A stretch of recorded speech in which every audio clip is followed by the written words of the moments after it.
More hapless defending from the town saw us throw another game of football on our travels, completely to the opposition, as Norwich City won 4-2 at Carrow Road on Saturday afternoon. To join me to reflect on slightly more encouraging but equally as frustrating day at the office is the Lutonian journalist James Cunliffe. Jimbo, there's good to talk about, but there's an awful lot of bad as well, mate. Good, bad and the ugly, isn't it, really? It is indeed, yet we will discuss the latest sequel of Groundhog Day with a slight twist after this intro. For me, it's the people and the spirit of the people as well. I love this town. I love this town. I love this town. You know what I love about this town is actually you. Everyone in it has got this massive soul. We're Luton people, and that's what we care about.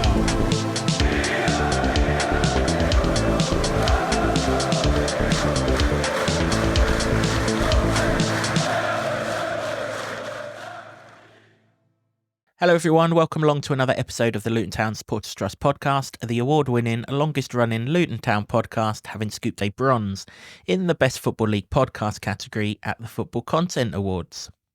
This season we're in association with Solid, providing opportunities, provisions and assistance so our academy can fulfil their potential. As I said before the intro, we are reflecting on Norwich City 4, Luton Town 2. And alongside me to do that, I've got Jimbo as always. Before we get stuck into the football and a really interesting interview from Rob Edwards, I'd just like to say thank you to everyone who got in contact with us after that Leeds United review episode. It wasn't the easiest one for Jimbo and I to record. We had some opinions that no football fan really wants to say, least of all make people listen to, but it was really appreciative of some of the comments. Someone said it was the best podcast that we've done. Someone else said it was the best Luton Town podcast that that we've done, and things like that. And we really appreciate that support. Yeah, it's nice to hear. I just wish it was in nicer circumstances, isn't it? But I'll take that. What I want really is for the stuff on the pitch to start going right. Indeed so, yeah. Some of the other comments were suggesting that I wasn't far away from, sort of saying that it was Rob Edwards' time up. And to be fair, I probably did come away from Leeds thinking that. I wasn't ever going to say it on that particular podcast because James and I are aware that sort of BBC have put articles out regarding what we've said on podcast and a few other national media outlets. And I wasn't going to have the headlines ahead of a huge game on Saturday, anything that we said with regards to that. I have to say, had we not have seen any change on Saturday, that might have been the tone of where I was now. But we did see change, and it's important that we reflect on that and go through that. And we will do that. We'll do that shortly. But I think the whole backdrop of yesterday was Rob Edwards' interview afterwards, because me in particular said that's what he should do after the Middlesbrough game. In fact, I've been saying it for a while that he should stop taking the can. The blind loyalty and faith that he has shown by putting all the responsibility on him certainly hasn't done him any favours, and hasn't done the football fortunes any favours, has it? That wasn't the case yesterday. He came out fighting, and I quite liked what I heard, I have to say. Obviously, no one wants their manager to have to say what he said. But, having called for it, I can't then say, well, I wish he didn't do that, because he's absolutely right with what he says. Before James and I reflect on it, here is what Rob told the club channel in his interview after the game. I'm angry. We've thrown a game away. We've thrown a game of football away. 1-0 up and at 2-2, we were right in the game and should be taking something from it. And individual errors have cost us. That's why I didn't go over and apologise to supporters there. I went over and applauded them. I get the frustration. A lot are angry. A lot were supportive, but they'll still be angry. I'm angry. It hurts. The manner of those goals that we concede is ridiculous. It's ridiculous. And it's individual errors. It's not today, nothing to do with a team or a structure or whatever.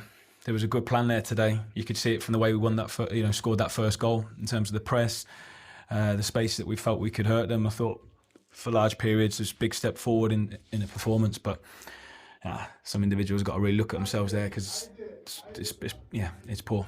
It's decision making, it's In the first 2 goals, just clear the ball, and we 1-0 up. Yeah. And 1v1 defending, was poor for third and fourth. So you can work on those things, foot patterns and types of clearances and stuff like that. But just clear the ball. We're in control of those 2 situations for the first 2 goals. And I'll always come out and I'll always try and own it, But I can't do that today because there was a lot of that was good, but some of the goals that we conceded was all of the goals that we conceded were horrendous. We've thrown a game away. We've thrown a game of football away from a game that we should have got something from. I actually feel like we're in enough control to win the game. Yeah, they got some good players, but we created big chances. We scored 2 goals. Yeah, really, really, really angry today. So there we are, Jimbo, angry Rob. And he's every right to be. I was, we came away from Leeds and we went to Norwich, devoid of hope. We explained that in the last podcast. And until I heard, first of all, I heard his interview with Three Counties, which was slightly stronger than that, as you would expect, with the national broadcaster pulling a few more strings. And until I heard that interview, I was livid. I was raging. Because this is the same people doing the same things to throw another game of football away from us that we were in complete and utter control of until all this nonsense started. But then having seen that, that's exactly how I felt. And that's exactly how I want my manager to be. Rather than this lovey-dovey, I'll take the blame, when, none of those goals at Middlesbrough were his fault, but he took the can for it. And thankfully, it looks like the penny's dropped and he's not doing it no more. Yeah, I mean, it's exactly what you called for, a fortnight, 3 weeks ago, wasn't it, really? I mean, you said it actually throughout the season. He needs to stop saying that it's his fault. When the eye test says it's not. There's certain things, yes, you can criticise managers for. As there was yesterday, which we'll come on to later. It was a lot better yesterday, but not perfect, but you wouldn't expect it to be. But the strapline for the preview was come away from Carrow Road saying it was a lot better. And it was. Mm-hmm. But there's a reason why Rob's angry.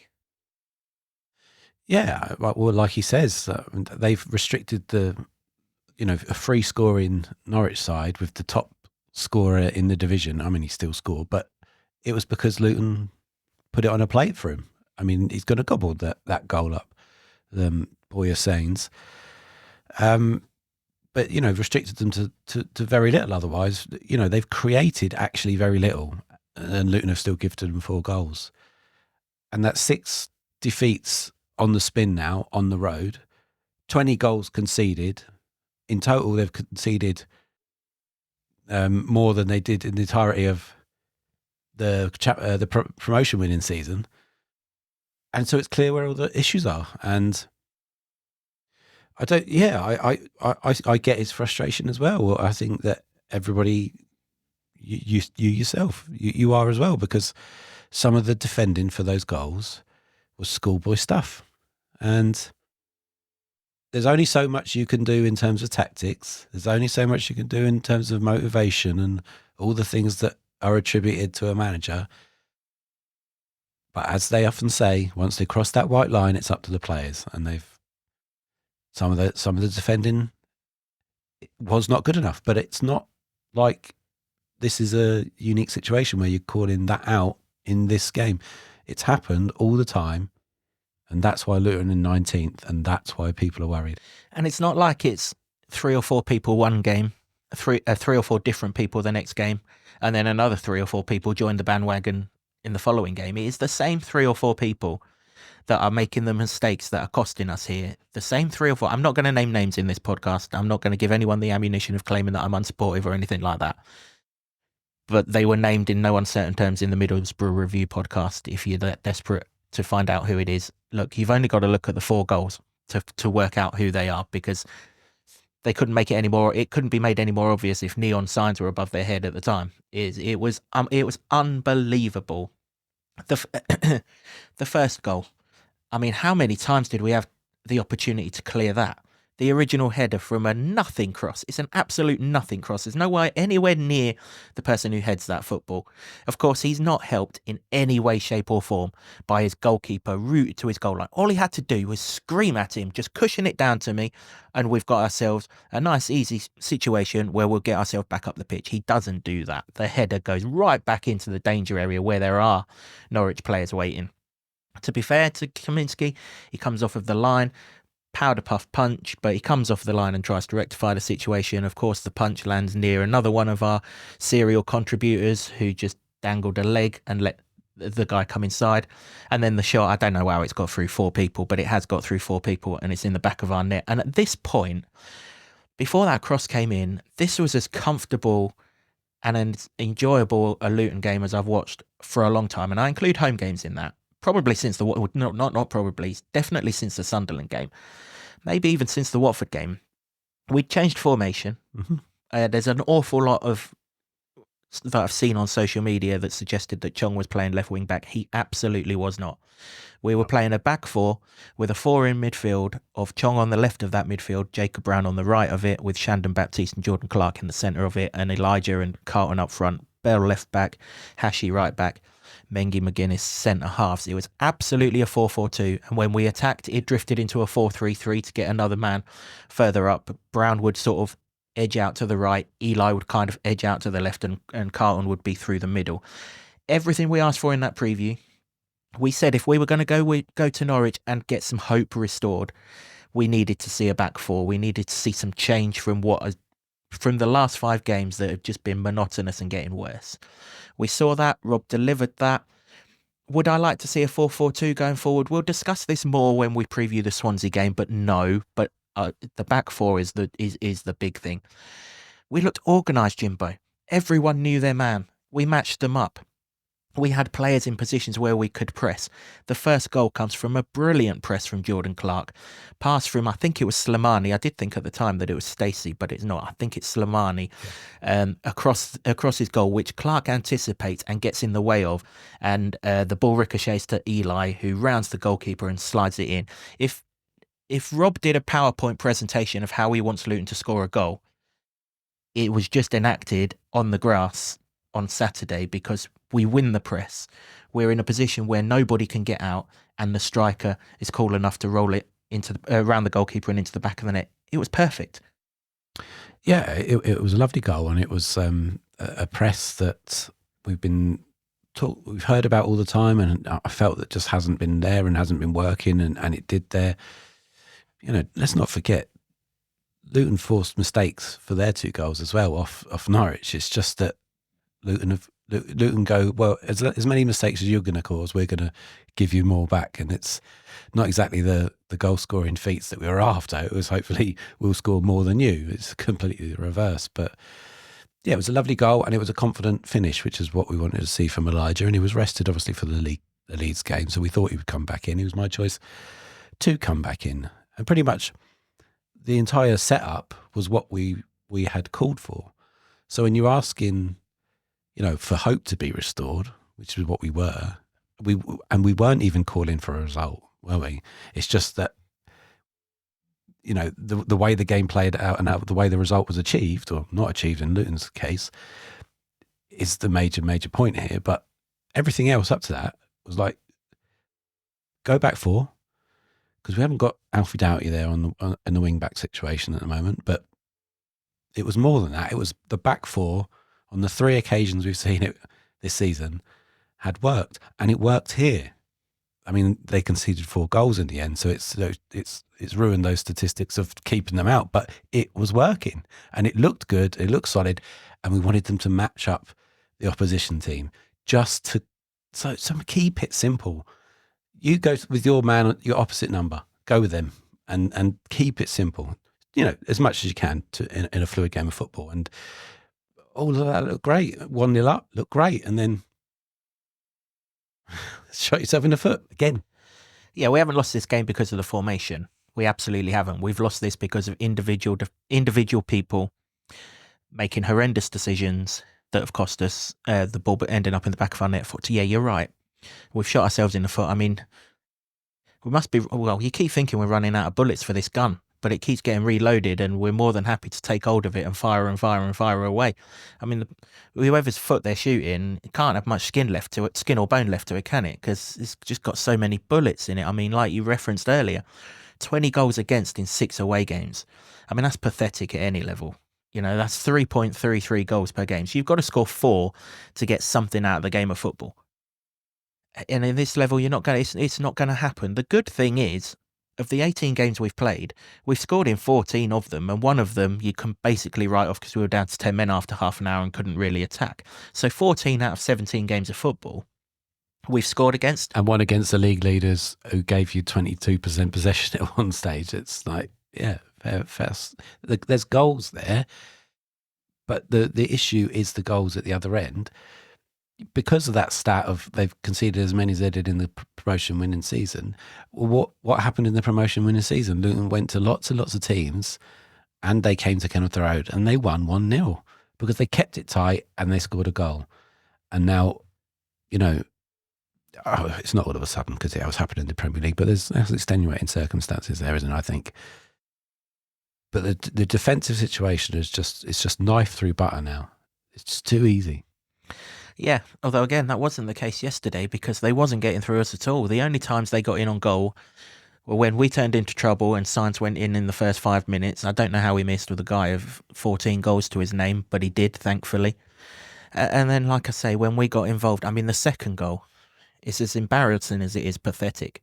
I wouldn't I mean, you said it was schoolboy errors. I wouldn't expect a schoolboy to make that error. He just stops. Don't stop until the ball's out of play. Didn't even try and shield it. Didn't even try and stop Jack Stacey from getting around him. He just stops. At least make it hard for Stacey. You know, everyone else who does that to us is obstructing about 5 yards away from the ball. He just stops looking at the ball. He's not even at the side of the ball, shielding it. I mean, Stacey hasn't even got to work hard to get he's literally just got to get a touch on it, and the bloke's unmarked. It's ridiculous defending. I mean, obviously, you know, Rob's worked it out. I mean, he didn't need much to work out because he's hooked him off at half time. But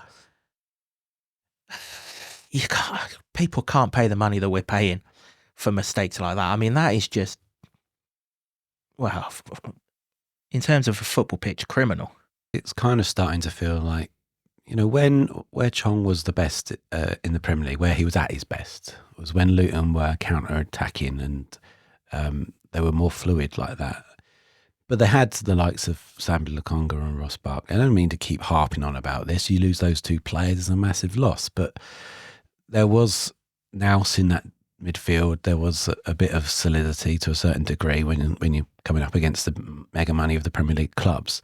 And then every now and again, he'd spring out. Obviously, the Liverpool goal is the prime example, isn't it? But, I mean, he didn't bring the ball out there, but a lot of the time he did. But I think when you're in this kind of situation that Luton are in, you know, backs against the wall, I don't think is the luxury you can afford to have in the side. I mean, it would strike me, and we'll come to this, I suppose, that when the team sheets are announced for the Swansea game, that there's players there that after what Rob has said, you'd expect not to be on there. And if that's him, then his role is going to have to be an impact player. Now, that might be useful if you're chasing a goal, but if you're, as we said, wanting to just, you know, restore some semblance of fight and competitiveness, I don't think that in the midfield is going to be useful. But that's the midfield. That's a defensive thing, and that's just basics of know where your man is, stand in front of him so he can't get near it, block it off. I mean, I'm struggling to think what goes through his head because it's not like we're 5-1 down or anything. It's 1-1. We're more than in the game. In fact, we're the better team in the game. Just boot the thing into the stand if you're not sure if it's going to go out. But if you're going to try and see it out, see it out. Don't give the opposition the chance, particularly when you know you're light-handed because it's a ball over the top. As soon as there's contact on that ball and it's in the penalty box, we're exposed from the original ball over the top. Just get rid of it. You know, there's Morrison's across the road behind that stand. Put it in there. You know, it's like, it was beyond belief that, I mean, you had to look at the big screen to make sure that what your eyes had just seen was actually what had happened. That's how unbelievably embarrassing it was. But it's happened. You're right. With regards to that, you have to weigh up the pros of what he gives you going forward to the cons of what he doesn't give you going back, and do the pros outweigh the cons? And on these first 18 games, they're not even close. Yeah, and it's probably a fact that the team are so inconsistent and not performing well generally in a consistent way. That means he can't enact what he was probably we were hoping of at the beginning of the season. We thought he'd come in and rip up the Championship, because we know we've seen him do it at parts at the end of the Premier League season. He played really well, and then obviously when he played against Luton for that Birmingham game, but we thought that might be the case, but then obviously Rob said what he said, and you wouldn't expect him to be in the side for the next game. Yeah, you're right.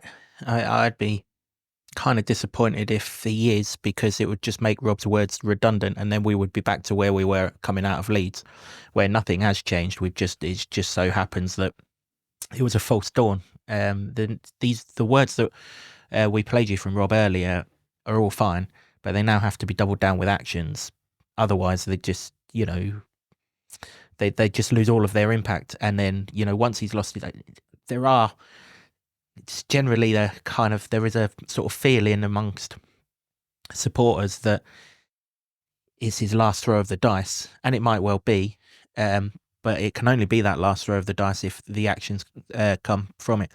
Really good thing though was, if you think back to Middlesbrough, and this game with the defensive cock-ups was very quickly turning into Middlesbrough the second, where we just collapsed.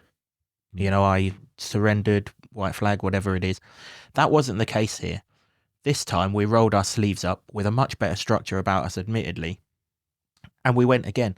And we should have levelled the game right on the stroke of half-time, because Jacob Brown gets to the byline and he puts an absolutely superb ball over. I mean, it was screaming to be put into the back of the net. I heard it in the stands. It was screaming to be put in the back of the net. But neither Eli or Carlton gamble, and it flashes past both of them. But we score that and go in 2-2. Yeah, it might have papered over a few more cracks, but we'd have gone in 2-2, and we came out in the second half looking really, really good.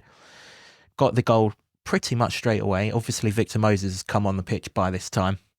Jack Stacey went from being a menace to a non-event in the game almost immediately. Shanda Baptiste's corner, a little bit of pinball. McGuinness pokes it to Brown, who hooks a shot. Time stopped as that was lifting in from the other end. You weren't sure of the depth perception of it. Then it hit the back of the net, and we definitely didn't deserve to be behind in the game in terms of the overall play. Obviously we did, because we shot ourselves in the foot.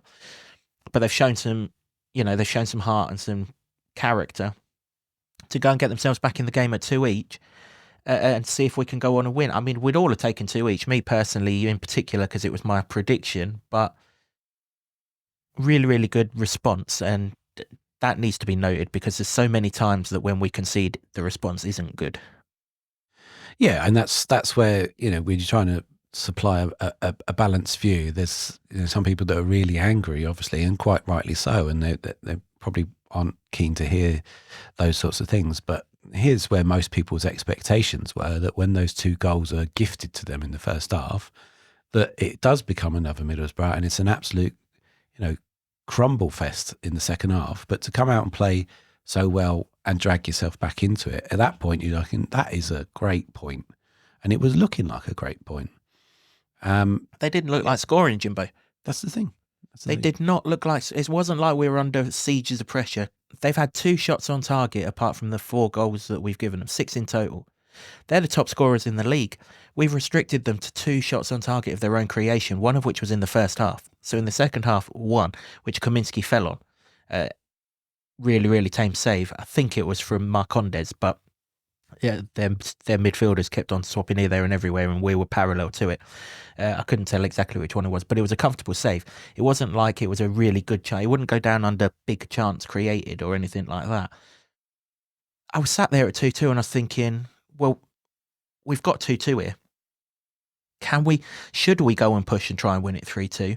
And I think in light of the week that we've had and the away form that we've got, I don't have any problem with us trying to do that, because it did feel like, for as much as we were trying to give them the game, they were equally trying to return it in our favour, because some of their passing around at the back was like, I mean, that would have drove a saint to swear as well, I think. But then we've had enough of being parallel, and I mean, the third goal is just soul destroying. It is, because a lot of the times in those, certainly in those the 5 previous away defeats, it's just the inevitable, wasn't it? But it didn't feel like at any stage that would be the case. I mean, it's always a threat, isn't it? Because they are such high scorers, and they've banged in 6 against Plymouth in midweek. So yes, there's a threat, and they can probably create something out of nothing. But the fact that you're restricting them to so little is one of those green shoots of recovery that we were kind of asking for.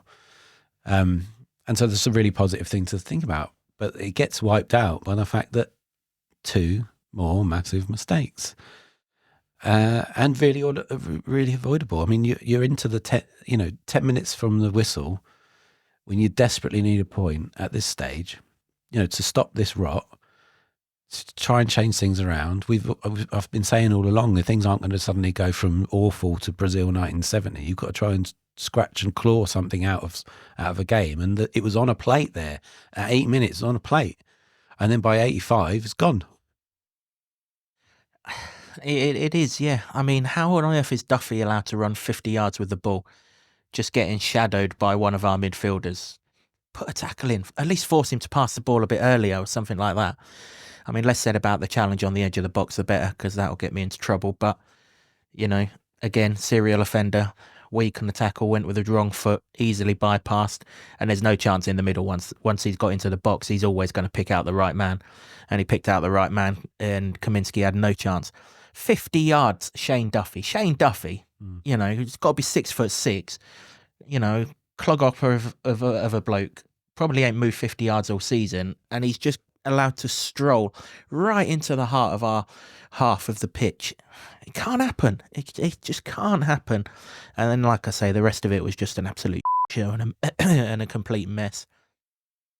We do have a chance to get it back to 3 each, don't we? A half chance at best, it has to be said. But, I suspect Woodrow's got enough about him that he thinks he should have done better with that volley that he fizzed over the crossbar. I mean, listen, if that had gone in, that would have been every bit as joyful and as standout as his winner against Norwich in Rob's first home game in charge. So I'm certainly not holding that as a chance that has to be scored or anything like that. Do you know what, Jimbo? At 2-2, I thought we should have had a penalty. I thought it at the time. I've seen it back, and I still think it. Lovely cross came in from, I think it was Hashi. And Eli wins the header. Probably should have done a bit better with the header, actually. But he's absolutely mullered by the goalkeeper simultaneously to head in the ball. Now, there's been a few times in the Premier League I've seen these given when striker's got the header on the ball, but it's not mattered if the goalkeeper's wiped him out. And he does wipe him out. Absolutely ploughs right through him. And nothing doing, but I thought that's a penalty for me. And if we get that and go 3-2 up, because Carlton doesn't miss penalties, you go 3-2 up, it's a different ball game again. Yeah, I've probably seen the same ones you've seen in the Premier League, that they've occasionally gone for players, but it's very much you've seen them given, seen them haven't given, and when your luck's out, that's not going to happen. But I mean, we really shouldn't be talking. We should be talking about that as a deciding factor or anything really, when you've played so well, restricted them so little, but you still come away from Norfolk 4 goals down. Mistakes, isn't it? Exactly what Rob said.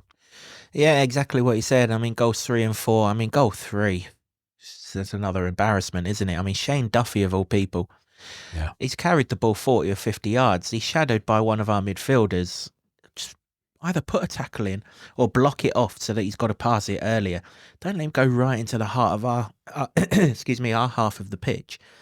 And then, I mean, the less I say about the challenge on the edge of the box, the better. I mean, clearly he goes with his wrong foot, gets rounded far too easily.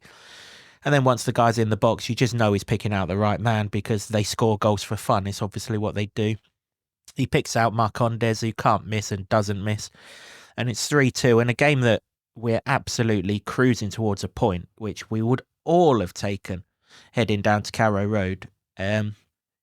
We've gone behind in, and it's like, what can you do?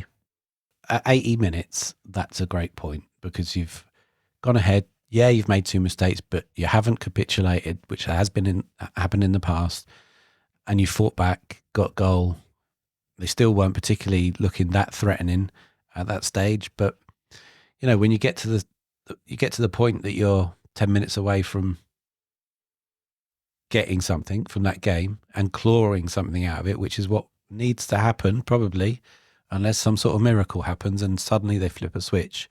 You have to, fight and claw and get what you can. And a point away against them lot, having just battered Plymouth for 6, would have been wonderful. But you can't get to 80 minutes having that in your back pocket, and then by the time you're at 85, you're done for. Exactly that. I mean, we're on a ladder, aren't we? And we're on the bottom rung of it. You can't get to the top of it without going through the other rungs. And it looked like we were going to step up to the second rung of the ladder. And then, that's happened. The annoying thing was we're 3-2 down, and Sainz hasn't really looked at our goal, apart from that wonder week, that chance that they pounced on in the first 5 minutes. Hasn't even looked at the goal. But, good players who scored 14 goals in 17 games or whatever it was at that point isn't going to be kept quiet all day. We're unlucky with the 4th goal in many ways. I know Rob's alluded to an individual mistake. I just think Amari'i Bell ran out of energy. He gave an interview after Leeds to the club channel where he seemed to be full of the sort of cold that I'm full of, that I come back from Leeds with. And he's played 180 minutes almost in barely 72, well, not even 72 hours. His energy tank's just emptied, really. And they've brought Hernandez on, who's a nippy little so-and-so.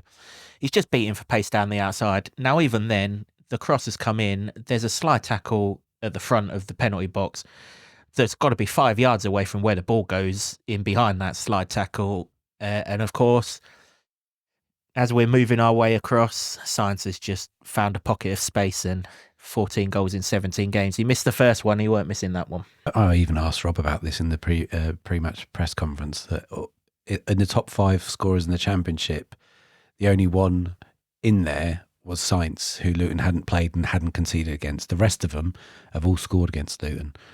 And that's why they're the top 5. The level we concede that. From a game where the usual hadn't seemed inevitable, which is what we've been suffered with on the road, at least, you come away and you've still suffered the inevitable. Whatever can go wrong will go wrong. Whenever there's someone there that you can play into the hands of, you will.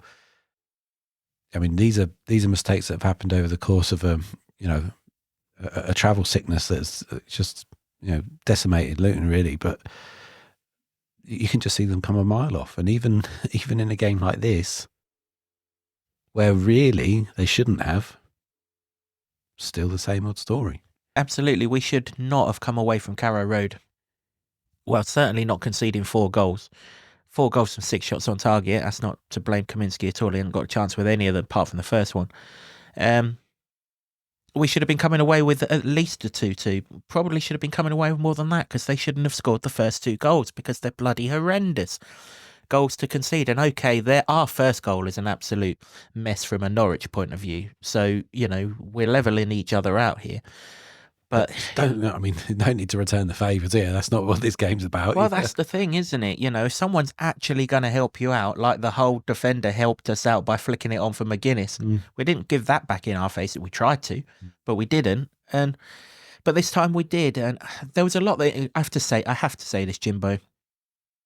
There was a lot that encouraged me on the pitch. Forget those mistakes for the goals, right? There was a lot that encouraged me. No, I'm not like, Luton are back or anything like that after this game. I'm not at that. But where I spoke about after the Leeds game, where I was as flat as I could possibly be as a football fan, I was more encouraged by what I saw. But I really did not like the reaction at the full-time whistle. I'm not talking about fans here. I'm talking about the people that were on the pitch. I'm not even talking about Rob. Do you know what? He was well within his rights to say to the players, you've done this. You sod off over there and you take the can. But no, he was 40 yards in front of anyone else. And if you weren't at the game, the Luton content creator, Deggy UK, has included this in his vlog, which is really, really good. And he's also posted this part of the game on his Twitter feed. So Rob goes over, he's 30 or 40 yards in front of any player. I mean, he's got the right hump, and quite rightly so, and he still had it in that interview, obviously. He comes over and claps Luton fans who are booing him. Some of them are telling him to F off, and that's well within their rights. And at the time, I got the impression that people were doing that because they were waiting for the, I'm sorry, this is on me, blah, blah, blah, that we've all got absolutely cheesed off with and don't want to see ever again unless there's merit to it. But they then quickly realised that was not what he was coming over for, and he was actually coming over for thanking us for staying with it and everything else. 3 or 4 players were on the touchline clapping Luton fans, but there were a lot of players who come nowhere near Luton fans. One in particular who was at fault for goals 3 and 4. I won't name him again. If you want to know who it is, check out the video. It's very, very obvious who it is. Comes nowhere near, barely claps, turns around and trudges off back up the tunnel. He's the first one back up the tunnel. Now, I don't care if you're going to go get grief when you go over there. Plenty of people in that stand yesterday had paid to go to 2 away games in the better part of 60 hours. You're looking at 150 quid and more to go and watch those 2 performances. Yesterday was better. Wednesday was pathetic. The very least that they deserve is everyone to come over and thank them. Now, if you're going to get dogs abuse for a couple of minutes, sorry, you just got to take it the way that you're performing at the moment. This person in particular. To not go anywhere near, to hide behind a bunch of coaches, and then just to turn around and walk off, that tells me that he has absolutely no care for the fans whatsoever, and everyone else who did it. And that's not right. That can't be tolerated. These people have given up good money over the last 3 days to go and watch them in 2 different sides of the country. The very least you can do, whatever the situation, is go over there and say thank you. I can't argue with any of that. I mean, that's the point. That's the whole point, really, about the dedication it takes for fans to go to games. But you lot to go to away games all the time, it costs a hell of a lot of money. You referenced it in the Middlesbrough podcast, getting up at 5 o'clock in the morning to travel up to the northeast to watch a 12:30 game, and you get battered 5-1. Any other issue that anyone's got, it comes way behind that endeavour from the 700 to 1,000 people that went up there, or any away game. And it's the same one for this, really. The least that I can't even speak for other clubs' football fans, but we've seen this from the Graham Jones era. The least that you lot expect is that you can go over there and give some appreciation for the fact that you've made that effort, regardless of what's coming out of people's mouths. I still don't particularly agree with booing and swearing at people. But what makes yesterday worse, Jimbo? There wasn't any. They were getting clapped. They were getting clapped because, like we emphasised in the last review and the preview for this, people just wanted to be given some hope back, and they were getting clapped for that. They obviously weren't getting clapped for the defensive shambles, but they were getting clapped for, okay, you've put in a good shift today, and they did. They put in a good shift. There's questions about the fight. The fight was there yesterday. It absolutely was. I don't necessarily think it wasn't there on Wednesday. I wouldn't say we were beaten for a lack of fight. We were beaten for a sheer lack of quality. There's absolutely no doubt about that. But there was fight there. There was character there. There was bits of Luton there yesterday. And people were clapping hellfire. If they'd done that at Middlesbrough, where they were getting true dogs abuse, which I called out as not being right in that podcast, that wasn't the case yesterday. People were clapping. There was no reason not to go and clap them back. There really wasn't. And certainly, if you think that there was, then hellfire, I would seriously worry about you if we're going to war with you, because it could get a lot worse than that if had we not have played as well as we did yesterday. You've got to realise that when things are going this well, as much as players will be frustrated that it's not going well, or most of them, hopefully, and obviously clearly Rob's at the end of his tether with it from that interview he's given, then the fans are feeling that the most as well, and they're the fans that you pay out of your own pocket. Now, it's not been a particularly great week for Luton in general, in the town as well, with the actually disgraceful news about Vauxhall. I'm not saying the crowd there was full of Vauxhall workers, but if you live in the town, these things affect you, don't they? And so you do want effort and fight, and just to have some of that appreciation, to come back your way. So, particularly when you're heavily culpable for what we've just witnessed. Well, that as well. I think that there's one thing that I see levelled at Luton on comments on this podcast, comments on social media and stuff. So I can only really go off that, and that's not everybody, that's not real life, obviously, but it is a sample size of a certain degree. Is that there's no leaders in the team, and when you see stuff like that, it's hard to argue against those viewpoints, isn't it? It is. Yep, it is. I mean, for the want of a better word, it was cowardly, really, and I don't like that. If you're gonna listen, mistakes happen. People making the same mistakes, we're all bored of that now. Mistakes happen. Own up to it. Front up, and then 5 minutes later you're down the tunnel and everyone forgets it anyway. But I didn't like it, and it has to be called out in much the same way that people called it out when Graham Jones just strolled straight past after we lost 7-0 at Brentford that time. It doesn't take much to come out, even if you don't mean it. Doesn't take much to come over a few claps, come right over a few claps, and then trudge off again, and that's fine. Don't stay 40 yards away. It's a terrible look, and it does nothing to change this narrative that Luton support and players are starting to drift apart. Sorry, support and club are starting to drift apart. It doesn't help. You talk about leadership. Carlton Morris wasn't happy in that second half with his goalkeeper, was he? And he made it well known to him when we were faffing about at the back that ball gets up the other end ASAP. Yeah, but Carlton Morris has been doing that, he's really taken on the mantle, really, as much as a forward can do, really. I mean, I'm old school. I prefer my captains to be at the back or in midfield where you are constantly involved. Without, he's showing the heart, isn't he? And that's what you see. We can see some people doing it, and like you say, other people that you view are not.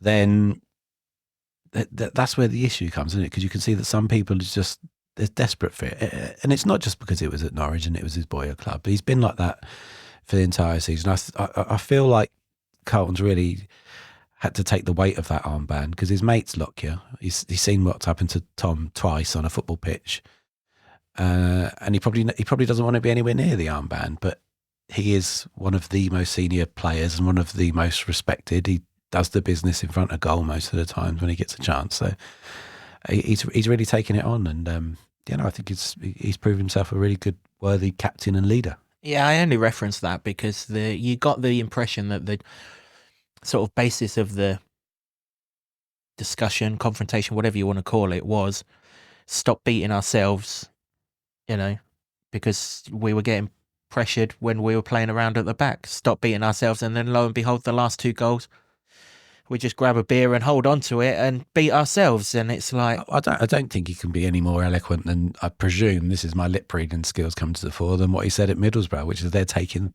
piss here. But you also need people to follow the example that's being set out there and led, and he's putting that out there, and now it's up for other people to do that. And I guess that the situation you references at the end of the game sort of sums up parts of those suspicions that people have, doesn't it? And again, and I'll probably keep saying this till I'm blue in the bloody face, and you'll get bored of it. There's a repetition that we as people, as human beings, we just fill the gaps of the knowledge where we don't have it with what we think and feel sometimes. And football is a motive game, and what you feel sometimes, trumps all of that. But so it's a very difficult situation. If it's not like that, then maybe they need to come out and show it or say it. I don't know. I don't know how it changes, because it's only going one way at the moment. It's everything that I was worried about at the beginning of the season. And it makes me kind of sad, really. Yeah, look, we need to be adults and come out and own what's going on. That's for sure.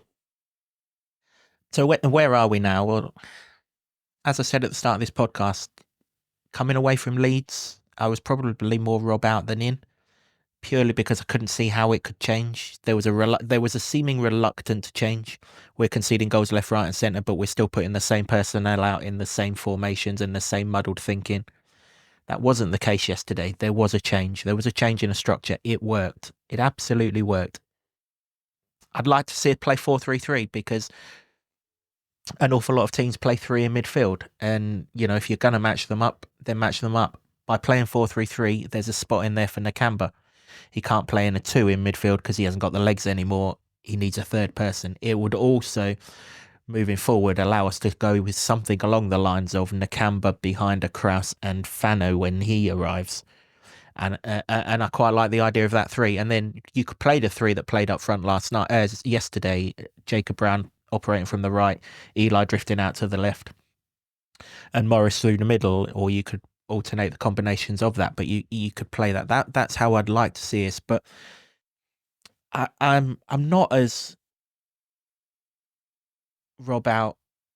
The seesaw isn't down Rob out side for me now because of what I saw yesterday in terms of the fact that he can change, or it can change, and also that interview has made me feel a lot more confident that we're at a stage now where enough is enough and something is going to change.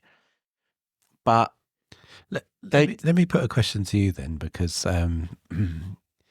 and I really should stay off social media after these games, but it's the ultimate doom scrolling, and it probably isn't good for anybody really. But there's an awful lot from what I gathered, from what I read and what I saw, that they saw those comments, and when I heard them, when you heard them, I think we were of the same mind. Wow, that's what we've been calling for.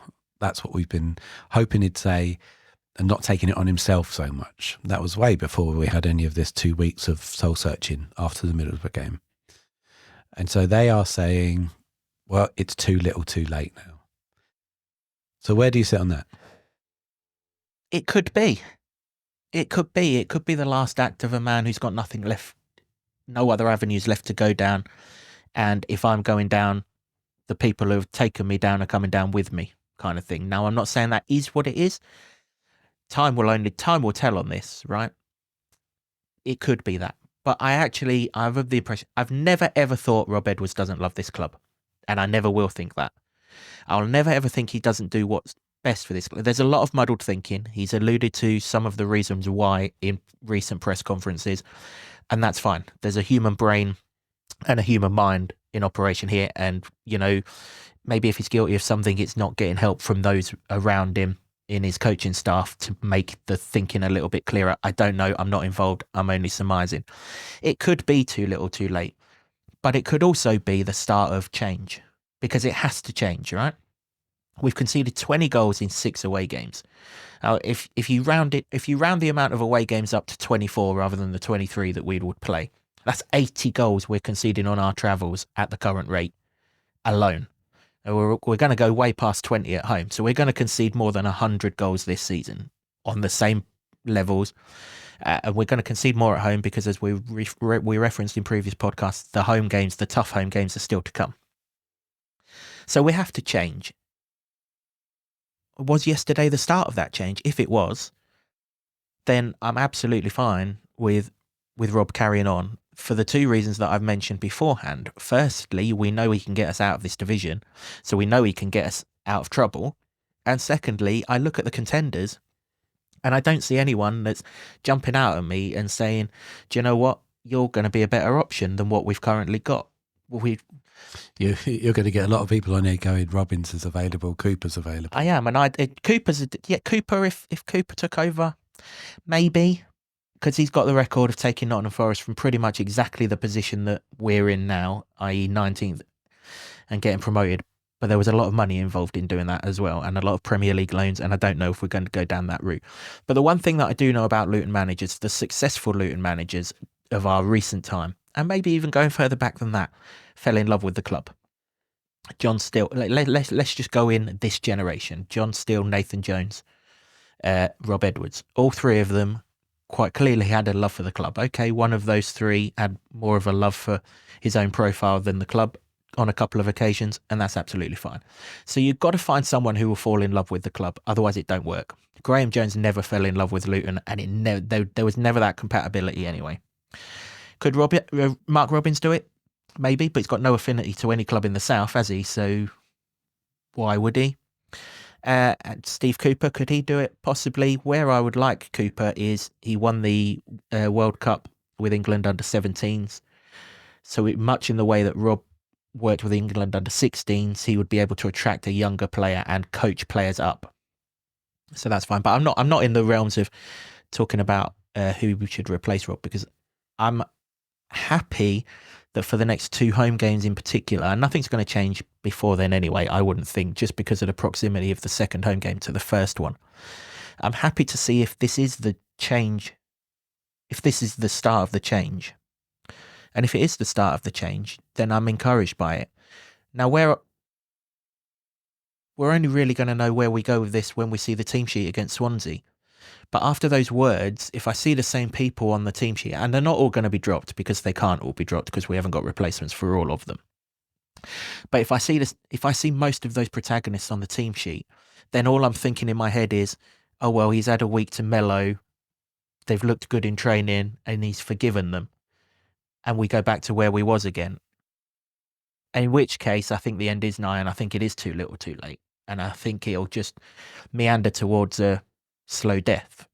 But if those people aren't on the team sheet, or a significant percentage have been dropped, and those words have created some merit, and they have got actions alongside them, and we play a back 4, and we maybe even transition into a 4-3-3 again. Swansea will cover it in the preview. They play a 4-3-3. We can match up with them in that style.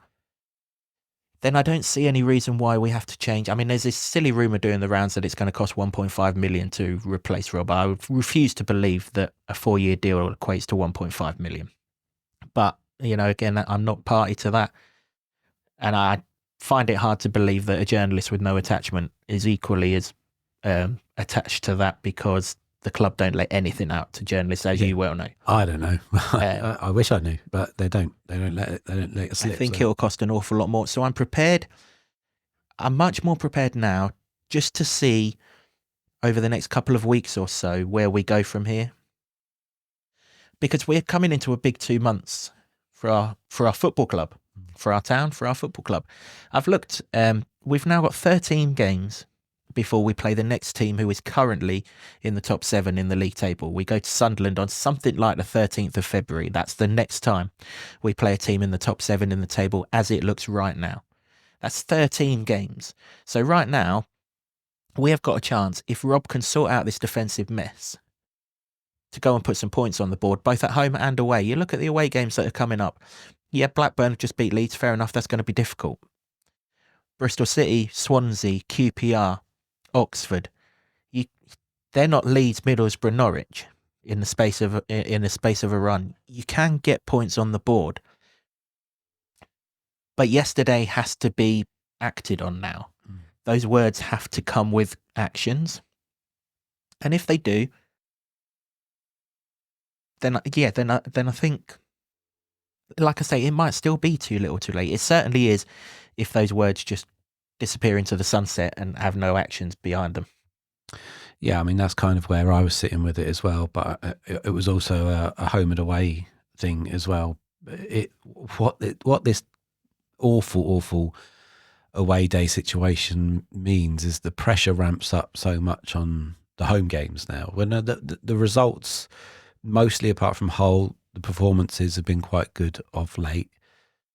But you get to the Swansea game, and the pressure's massively ramped up.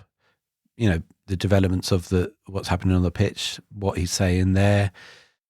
Some fans will, again, fill in the gaps and say, well, he's lost the dressing room and that sort of thing. And I don't think he has. He might have annoyed one or two, but maybe that's needed, certainly from what you're saying and what I'm gathering from that. So I think the too little, too late. I mean, there's a lot of people that it's definitely too late.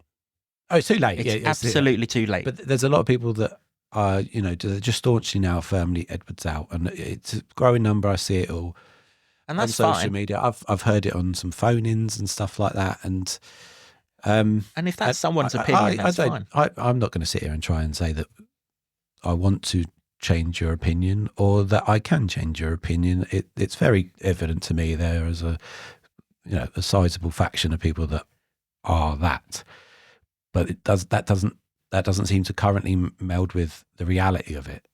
And so where's the benefit of continuing to say that when it doesn't look like that's going to happen? Or, like you say, do we say there are currently some shoots of recovery, if you change the situation, drop the players that you're frustrated with for this game alone, but clearly that's a build up of emotions, and then go from there and then see what happens. And I think that's probably that. If I was a betting man, and I'm not, you are, but that's where I'd put my money.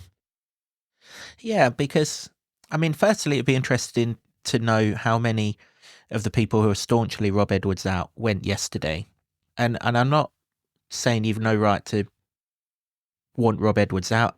You pay your money. If you went yesterday, you pay you or if you only go to home games, you only go to one game. If you pay to subscribe to the channels that watch it, you pay your money, you're entitled to that opinion. But yesterday was different, right?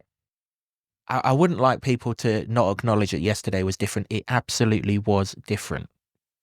But the defensive mistakes were still there. Now, if we get rid of the people making these mistakes, and it still carries on, and we just find 4 more people that are making these mistakes, then the talk of he's lost the dressing room, or people aren't playing for him, or etc. All of that silly things that do the rounds will only grow in noise, and as that noise grows, decisions are forced upon people, and everyone knows that that's how football works.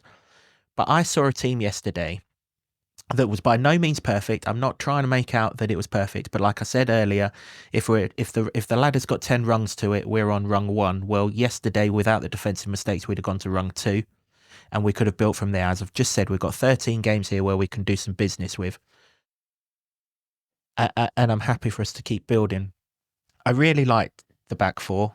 I thought the back 4 were really good in terms of the attacking players were always covered. I mean, Sainz, Hashi had him covered all afternoon, apart from when we lose the ball when Hashi's trying to get into a position to attack. That's on the people that lose the ball. It's just that strike force and those players that have bagged so many goals didn't look they were going to get them at that. Until Luton intervened and handed them on a plate, they weren't getting them. Exactly. I reiterate what I said earlier. They had 2 shots on target that weren't goals, and we gave them the 4 goals, so they wouldn't have had them but for that.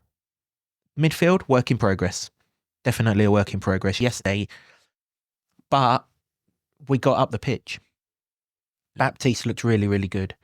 Clark, when we went forward, as I said, he pressed perfectly. They set traps for McLean. The ball was always going into McLean. They didn't always get it off of him, but they rushed him into getting rid of it, so that they had to recycle it again. That brought the press into play. And the sheer basics of the fact they would look like they were in the midfield, that there was linking back to front. And they looked like there was a plan. They clearly set traps that every time Kenny McLean, who's a Scotland international, experienced footballer, every time he got the ball, they were on him. They didn't always get him. You're not going to always get, but you could see what the plan was. And that was encouraging, because I couldn't see what the plan was Wednesday night. Well, I don't know. I mean, Rob said there was a plan. As I alluded to, it might have gone out the window after 10 minutes when Leeds scored. I couldn't see what it was. Mm-hmm. I couldn't, but I could yesterday, and that's good. That's what we want. We're a work in progress in this. I mean, look, he's changed formation after 60 hours of. I think he referenced in the pre-match press conference that they got home at 3 a.m. Yep, and they were just sleeping most of Thursday. So Friday they had a session in the morning. Then he did allude to maybe a couple of sessions or maybe meetings in the evening. Yeah, so presumably they travelled up on Friday, stayed at a hotel, and did some team meetings. No time to work on the training pitch on it. So I'd like to think that if we play this, even if we play the same formation, and as I say, I'd rather we play 4-3-3 or 4-2-3-1 or a workaround way of that than a flat 4-4-2. But even if we play a 4-4-2, you'd like to think there's an improvement on it next Saturday by the virtue of the fact that we've had a whole week to work on it from where we are.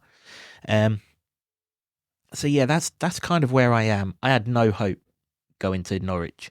Then that team news come out, and I had a lot of hope. There were a lot of people wondering if it was a back 5, because Chong could easily have been left wing back. I have to stress he was not left wing back. It was back 4. Stacey made him look like a left wing back at times because he's so bloody good, and he forced him back. but he wasn't, because they didn't change formation at any stage over the 90 minutes, and Victor Moses at no stage played left wing back. So it was definitely a 4-4-2 that, like I say, when we had the ball and we were going forward, transitioned into a 4-3-3. Chong would come inside, Elijah would go on the outside, and Brown would push further up on the right-hand side. That's a plan. Mm-hmm. That's a plan. That's matching up the opposition. That's good. I liked it. Now I want to see more of that, and I'd like to see more of it from Rob. So I'd like him to build on yesterday, both on the pitch, and as I've said, those words, I want them to come with decisive actions now. I get the feeling that we've got our Rob back from that pre-match press conference that he gave against Hull onwards. He looks happier. He looks like Rob again, and the thinking is of a man who's doing everything he can to turn this around. Whereas some of the team selections, particularly the Reece Burke at right back, which we've referenced on a couple of times, didn't make a great deal of sense. So I'd like to see us build on that. Am I completely, yes, he's definitely the man to take us forward? Not yet. But I think I'm right in saying that an overwhelming majority, even those that want Rob out, still want Rob to be the man to turn it around, if that makes any sense, because we love what he's brought us. We love that he's given us the best day of our lives, and we would love him to be the man to turn it around. Some people, whether you think some people are still banging the Nathan Jones, but that's nonsense. But whether you think he's the man or not, I would imagine there's still a part of you that hopes he was the man who could turn it around. And who knows, maybe yesterday's the start in that. If it's not, then hey, at some point it's all going to have to go its separate ways. But I'm more prepared than I was coming out of Leeds to see what the next 2, 3, 4 games, however long it may be, hold, because I think Rob earned that by making the changes that we sat here and asked for on the podcast, that we wanted to see, in order just to have some hope, because I don't want to have no hope, because it wasn't a nice feeling. I mean, that's exactly what the last podcast was about, and I felt it too, that it kind of felt hopeless. You're right. When I saw the team sheet, I was like, "Oh, somebody's been watching the podcast that we put out then," because that's what we were after. It's not through any do as we say or anything, but it just, the evidence of what we saw from a back four on the very few occasions that it's happened worked. And at that point, they hadn't conceded a goal. I mean, they have now conceded 4, but I think that was not because of the setup and the system that was being used. That was clearly, as again referenced at the beginning of the podcast, and you've heard it all weekend, what Rob said. So, I think there is. I understand that it's difficult for some people to come around to that. They're angry and they're frustrated, and that is entitled. Again, Rob said that, didn't he? He said, you're only entitled to that because it's getting ridiculous now. How did he not swear in that 3 Counties interview? Because he was so close. He was halfway through swearing and he changed his word to flipping, didn't he? But I mean, just from that word, you can allude to the fact that what he was 2/3 of the way to saying, he was raging. And I've never seen Rob like it. No, I've never but seen it's him been like needed for a while, because like I say, this is the same protagonist that he's given blind faith to, that hopefully the blindness has gone now. And those people have got to earn their way back into his thinking. And because there are others, we're looking at, I'm not going to name names. I'm not going to give the people who had a go at me the last time I named names the justification to do it again. But you're looking at 2 centre-halves. Well, you've got Tom Holmes sat on the bench. We're led to believe Mads Anderson's fit. We're not sure, but we haven't heard otherwise. Hopefully Reece Burke's injury isn't too bad and he's another option. There are centre-backs to play there. There are central midfielders to play there. This is the flexibility of 4 at the back, because you're not using all your defenders. And somebody did say to me, it's a worry because of bare bones. And no, we're not. Currently, this is the least bare bonesy we've been for about a year. There's 3 players that are out, and and annoyingly, Alfie's a big one. He's a massive one. But the 4, you only need 2 centre-backs there. So if one of them's not pulling their weight, hook him out. And Holmes has done very little to,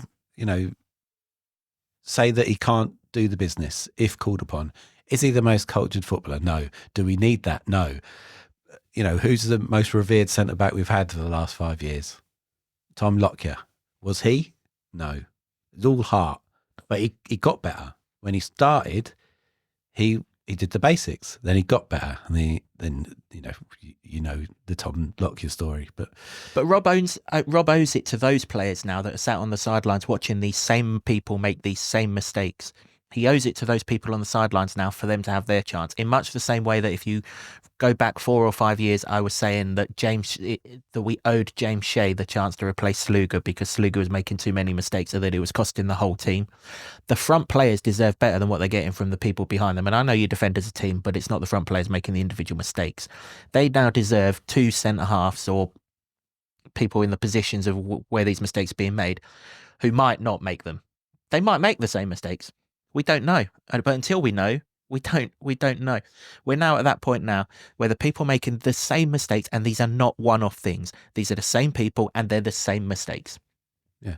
No more definition of insanity stuff, is it? Exactly. Change that record and then see where. And if it's still the same, then we've got you've got a massive problem. And then I can fully understand it. But until you've sort of exhausted these options, if you're rational of mind, there are people out there that just want the simple solution of get this one man out and then it'll change. And I'm not entirely sure that would be the case. I think there's a lot of issues here, and you've got to deal with them one by one and try and sort of if you take it as an experiment, you deal with one issue, try and correct that, and once you've got that right, deal with the other issue, because some of them will knock on from others, some of them bigger, some of them smaller, but it's not.